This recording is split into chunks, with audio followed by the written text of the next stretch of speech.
All right. Good afternoon. This is Coach Pete.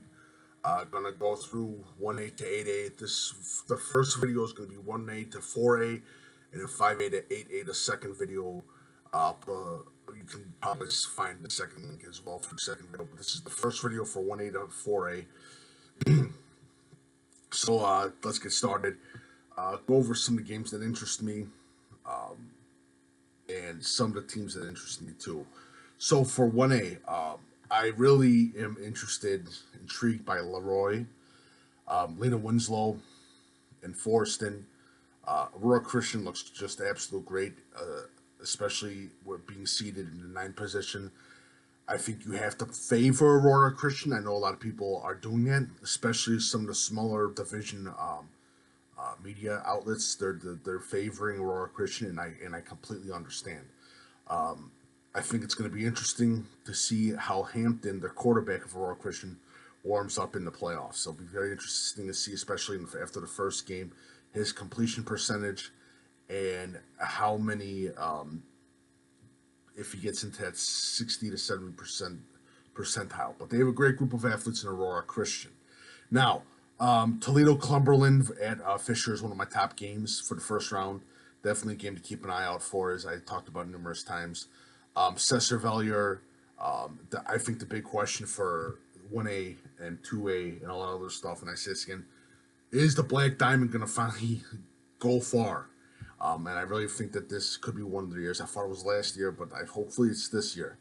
Cerro Gordo, definitely a team that you should know about. Pretty good team as well.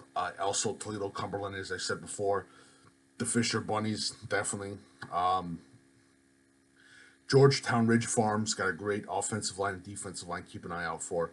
Tropia is another school that has been talked about numerous times. And the number 2 seed, Camp Point Central of Coach Dixon. They do a great job. Definitely a team that you definitely need to keep an eye out for. They only had one loss. It should be an interesting spot, especially if they get to see Arcola. Triopia. That'd be a great game to look at as well. So again, 1A is pretty much stockpiled. Also with NUIC teams as well, as many people have guessed. There's a lot of good NUIC teams. I can't forget about Ottawa Marquette. Great team, Donahue. Just a great group of athletes that Ottawa Marquette has, and Coach Strobst has. Dakota at Stockton, good game as well. Forston and Lena Winslow, 2 teams definitely look up in the upper bracket of the 1A. So let's go down to 2A. Shall we? We'll go down to 2A. Where's that? There's 2A. All right, so for 2A, Watseka, Gibson City. I say this for 2A. Gibson City is the favorite for 2A. I don't think there's any dispute in that. Now, there's a bunch of other little mini teams that could put an upset into that team, especially in the upper north bracket. Chicago Hope is a school that people need to talk about. Sterling Newman Central, another good school. Orion, great school. Clifton Central, another team a lot of people need to be talking about. Chicago Christian, Nick Cook has got that program. Coach Nick Cook has got that program looking great as they take on Chicago Collins. On the bottom bracket, you got Athens at El Dorado. That's a good game that I'm looking at as well for the 2A. Decatur St. Teresa in the bottom bracket is, I consider, the top team in the bottom bracket. They are number 1 seed. I think they can give a challenge to Gibson City. Now you got Merrill Forsyth as well. That game, if it happens, where it has Decatur St. Teresa versus Merrill Forsyth, that is probably one of the more premier games, semifinal games in the IHSA if that were to happen. Villa Grove at Tuscola. Tuscola is another great team, good offensive line. Villa Grove, a team that they definitely need to keep an eye out for.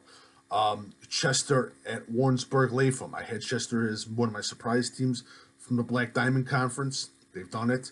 Warrensburg-Latham, great group of athletes, especially on the defensive backside. Definitely a team that you need to keep an eye out for. Trying to look anything else.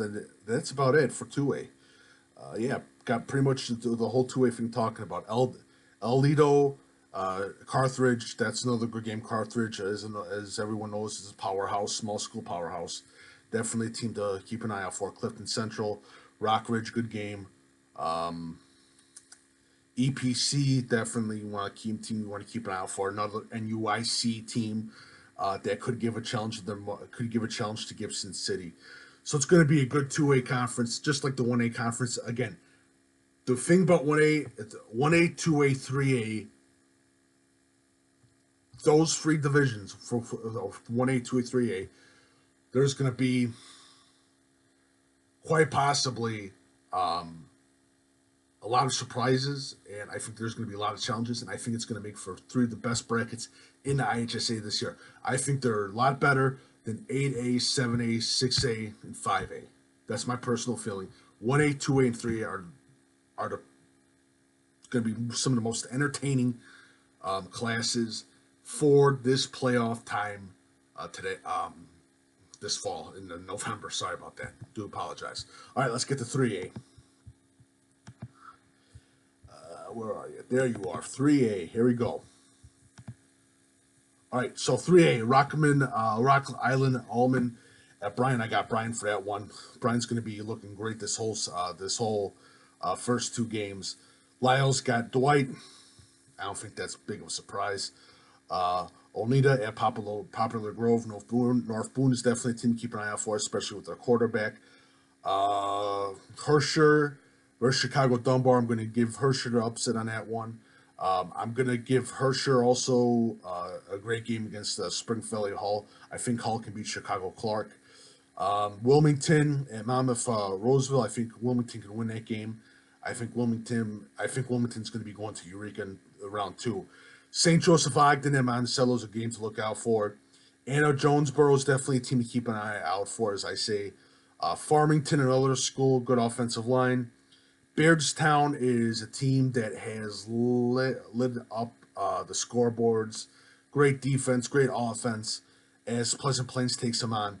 But Beardstown's definitely a team on the rise to keep an eye out for 3A. And usually when the 3A bracket, there's usually one surprise team that's going to make it to the state final game. And it usually is in the 3A, so it's anybody's game. Newton at Fairfield's a good game against the Fairfield Mules. Coach Townsend got his 100th win last Friday night. Congratulations. That should be an interesting game. DuQuoin at Williamsville is another game to look at as well. But I personally think that Herscher is a team to keep an eye out for. So is Wilmington. I think they got all their stuff together. Lyle, but I just... You'll get a better idea of where Lyle's at after the first game. I really think that's what's gonna happen.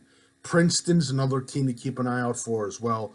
Princeton, they had a great season this season. I think they could challenge Brian, but I really do think that since IC left, I think Brian's the big dog. That's my personal feeling. St. Joseph Ogden, Monticello. I think Monticello is going to win that game. I think it's going to be the semifinal game is going to be Monticello versus Carlinville and all that other stuff. So there we go. Let's go to, I did 3A, now we do 4A. All right, here we go. 4A, Chicago El Rabi at Elmhurst IC. IC is going to win that game. I have IC as their top team, and I know everyone's not surprised by that. They should be. Rochester is right where they want to be. But Rochester versus Taylorville is going to be a hell of a game when they go against each other. That's my personal feeling about that one. I don't see anyone in the northern bracket really challenging IC. I just don't. Marengo to me doesn't have the athletes to challenge IC. The only school that I could see, the only school that I could see challenge IC is Coal City. That's the only school I could see challenge Coal City in the northern bracket. But yeah, Dixon could give IC some trouble. Dixon's a school that could give IC some trouble. You go down to the lower bracket, Taylorville, IVC, the Gray Ghost. I think Taylorville's going to get that. Brandon Odom's on fire. The kid's on fire, no doubt about it. I think Taylorville versus Rochester is going to be a tough game. It's going to be a tough-fought game.